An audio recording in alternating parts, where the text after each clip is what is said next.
pretty much everyone who knows me knows that I have a thing for dragons. So we're going to tell you a little bit more about that, and some of this might look a little weird or a little childish to you, and good thing I don't care. So I want to share my relationship to dragons and how I have utilized these, what appear to be beanie babies, as talismans and connections to the dragon realms.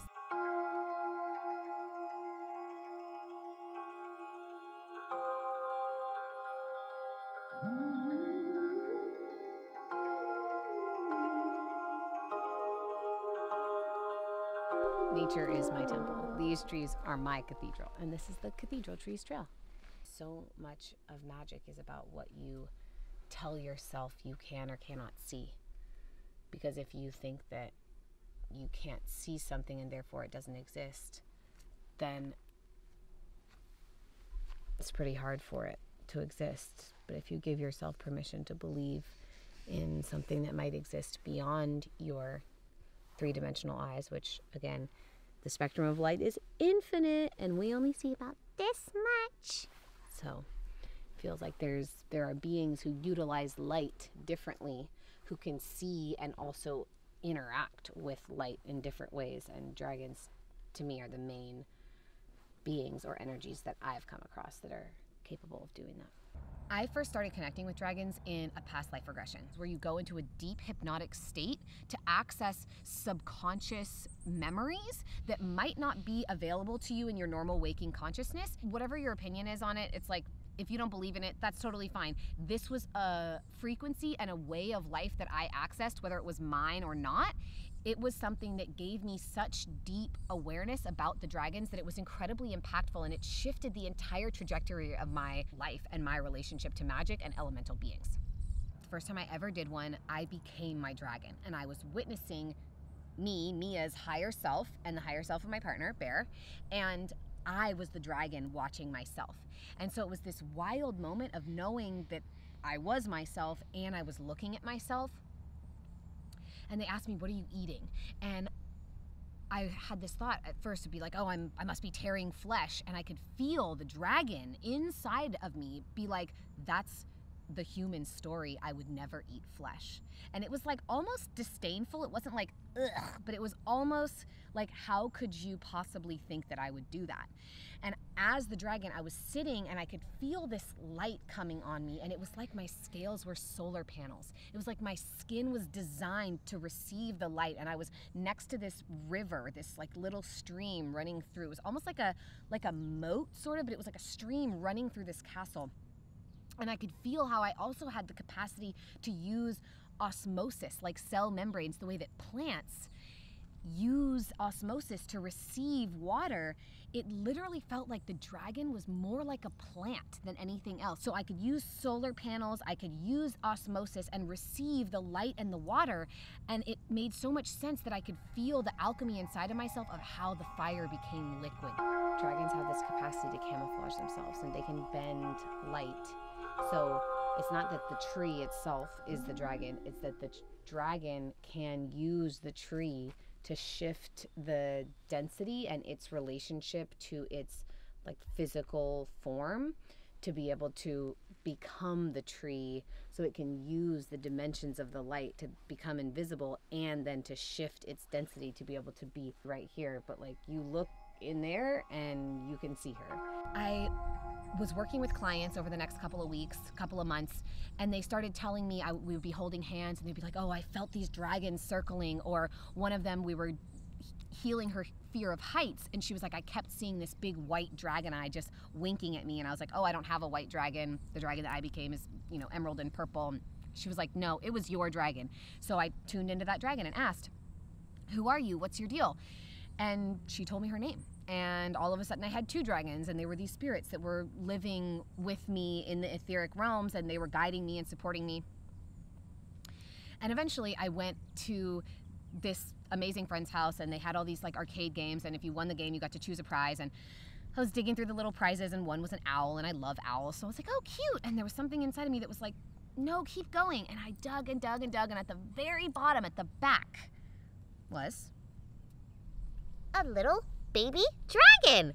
I looked at her and I was like, whoa, looks like this dragon's looking at me. And I already have this relationship to dragons, so I was like, okay, I can use my imaginal cells and make this more real than it is. That's fine. And then she reminded me that in my favorite book as a little girl, which I always felt like I was reading about myself, and she has this magic where she can communicate with animals.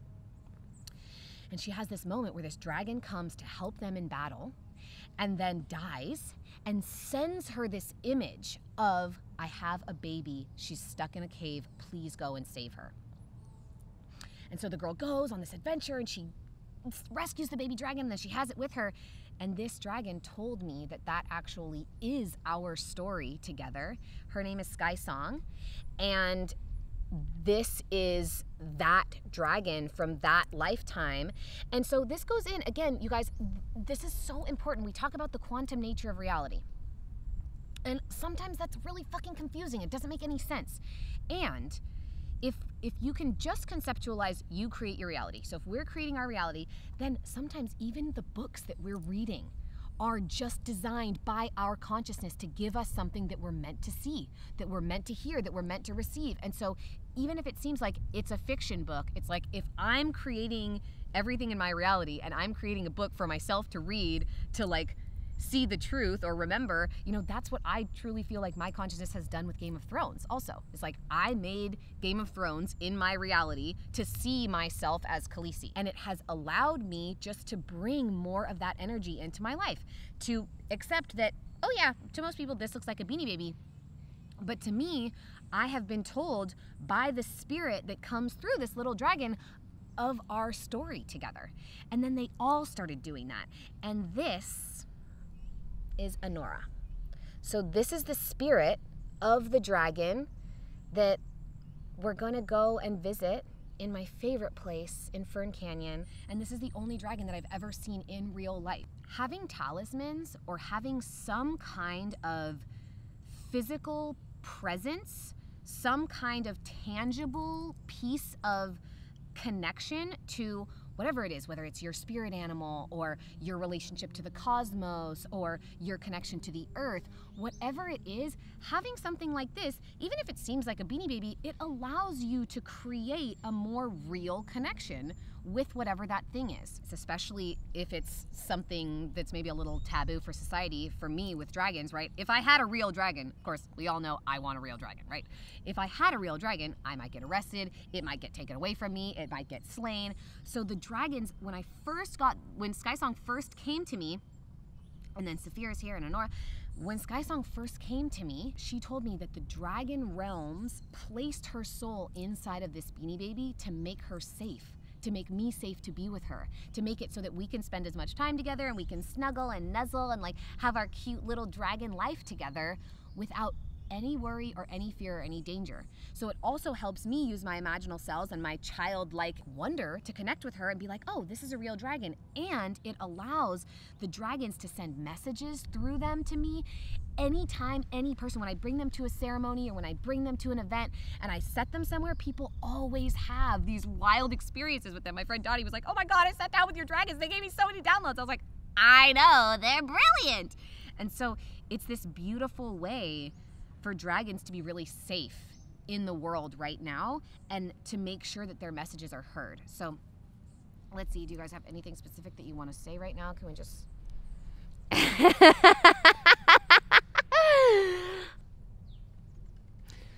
So they want to say that there's a reason why the childlike nature of connecting with them is so important and so profound, is because they are meant to be harbingers of joy and light. Dragons are known to be the guardians of treasure, right? And originally that treasure is the wisdom. It is the womb, right? That's the original source of treasure, is our creative portal. They are the guardians of the goddess. The way that knights are a brotherhood, they are a sisterhood, but the way that Bear is a knight, right? He's masculine, he's a man, and yet he is here to be in service to the goddess. And so that is why having this childlike, open-minded energy about dragons or fairies or whatever elementals you feel connected to is so important, because they want to return to us when we relate to them from a state of joy. They're not going to come back if we're still idolizing the dragon slayer and villainizing the dragon. they'll never return in that way. So if more of us can start relating to them positively as like, wow, thank you for guarding the true treasures of the universe. Thank you for keeping the wisdom. Thank you for that beautiful relationship to creating through your power, or creating powerfully through your love. If we can all do that, then we all get to return to living in a magical world together. And we get to move forward to create actually a more magical world than has ever existed before, because we are consciously releasing that which has hindered it and empowering and cultivating that which some of us have never even seen or dreamed of or imagined before. And we are using that faith and that trust and that magic to move forward and create a reality that is beyond our wildest fantasies. And dragons are fantastical beings.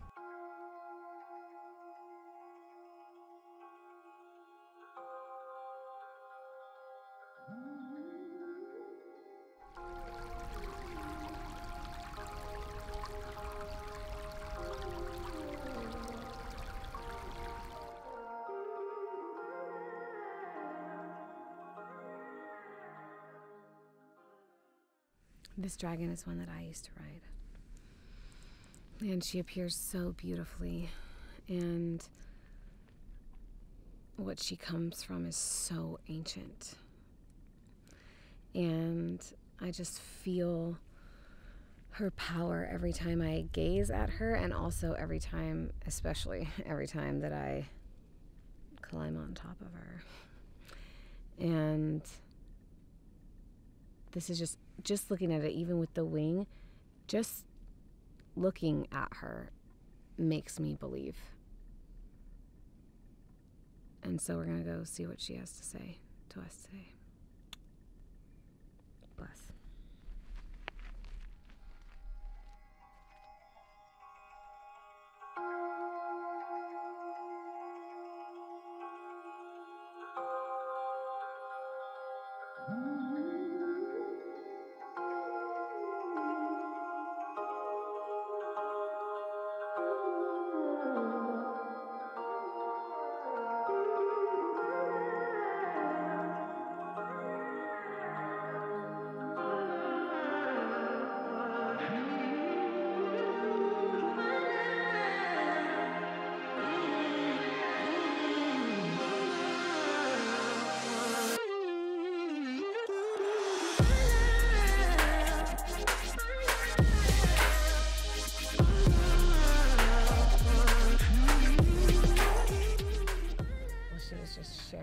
Our story, and she's showing me, as we're flying through here, the ways that dragons once lived with people. Because as soon as I get up here, I can just feel her. So if it's not this dimension, then my whole life is dedicated to being able to rewire my consciousness enough to animate this dragon and make it my real life. So if I don't make it there, I'm going to spend my whole life trying, and then on the other side, in the next round, I'll either know more or I'm going to make it happen. And I'm just going to keep trusting that. It's like the redwoods, it's like the dragons. Time just moves differently for them.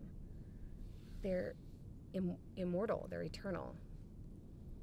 From our concept of time, our entire recorded time is one of their normal lives.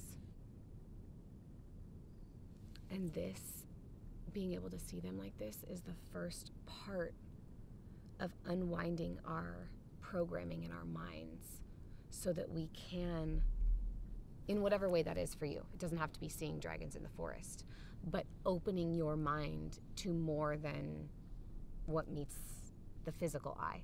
It's like what meets your third eye. It can be anything. It can be the way that you read the words in the book in front of you. It can be the way that you stir your cup of tea. It can be the way that you draw your cards or support other people or plant gardens.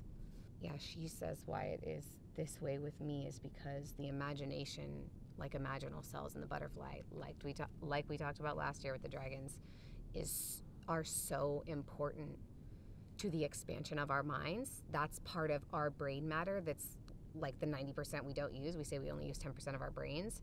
So she's saying that that's part of it, is being able to extend our senses to utilize more of our brains would allow us to interact and engage with them in a different way, because there is a dimension where they live and where they exist, or else we wouldn't be able to see them like this in this way and have stories about them from everywhere. This is the only dragon, the soul, the true soul of this dragon is the only dragon I've ever seen in real life. She flew across the sky, and I only saw her as she passed the full moon in Sagittarius. It's May 29th, so it's like sun is in Gemini. And I just saw her big black head float across the moon, and then these two massive wings, and I'm like, is anybody else seeing this? One other wing beat and the long tail out, and then she was invisible again. And it's because dragons have these solar panel scales that can bend and move light so that they can camouflage in places like this, and you get to choose to see them. And they shake off when we leave and return to other parts of the forest. They are the forest. This is the one. This is the one who shows herself to me most. And to have seen her in real life, and she just told me that. She just told me that that was her name. Finally, I didn't know that was the same dragon. But I've sat here so many times with her, so that's a whole nother level, I guess, bringing you guys here to share her with the world as a truth, whether that, like, how many people probably think that I'm absolutely fucking insane? They're like, girl, you're sitting on a tree. I'm like, whatever. This is my dragon. It worked with the dude, Well, I like how you said last year when we were in Italy, it's like when you're a kid and you look at a box and it's like, it's not just a box. What else can it be? Like, it could be a spaceship. And a sled and anything. A little house. It can be a beehive, It can be a train station. It can be a train. It can be a boat. Yeah. I like the spaceship one the best. This box is a spaceship.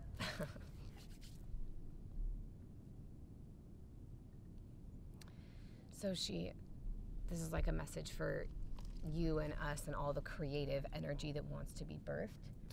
Dragons have their heart, solar plexus, and womb as one chakra. So everything that they create is created through love and with power. And the power is fueled by love. We represent air with the heart, so the heart is the breath. And the breath breathes life into the fire. We were just talking about how when you extinguish a fire from the air, it's just out or cut it off. That's what fuels the cauldron in a dragon's creation. It's about the love and the keeping of the wisdom. It's time for us to remember and utilize this wisdom as a resource. Dragons are the keepers of wisdom. And to have such ancient beings create everything through love, it's like that's how, if we can tune into it, we remember to do the same thing. We have to remember. So she's like, I could just feel her like churning my heart and my womb and my solar plexus into one, just like this. It's like my heart's like, ah! She said that one of the other problems is within our collective root chakra, survival. Our ability to just live and thrive, to know how to exist without suffering, fundamentally.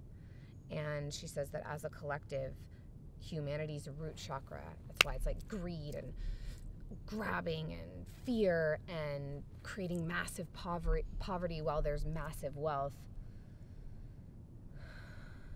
She says if more humans could work on all the rooted grounding practices of the base chakra in whatever way worked for them. Some people can dance, some people can stomp, some people can scream, some people can you can There's all kinds of movements, ways, anything.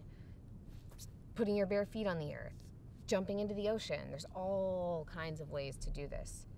And she says that if our root chakras were more connected, that would also allow for the activation and the awakening of the imaginal cells in the brain.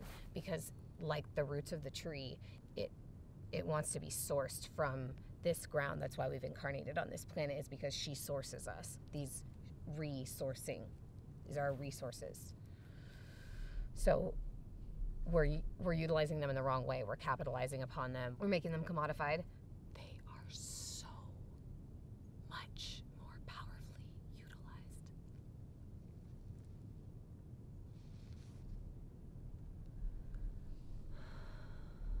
So that's what they want us to remember.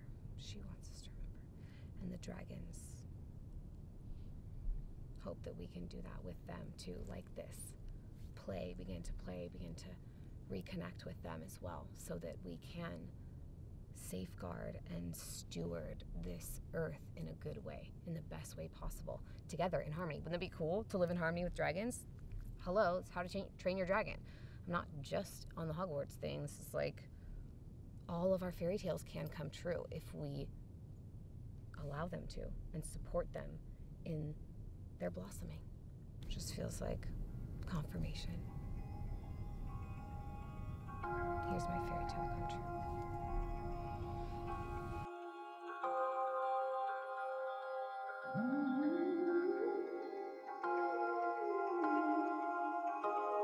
I hope this video inspires you to see how much magic there is all around you. Make sure you like, comment, and subscribe if you enjoyed, or if you just love dragons.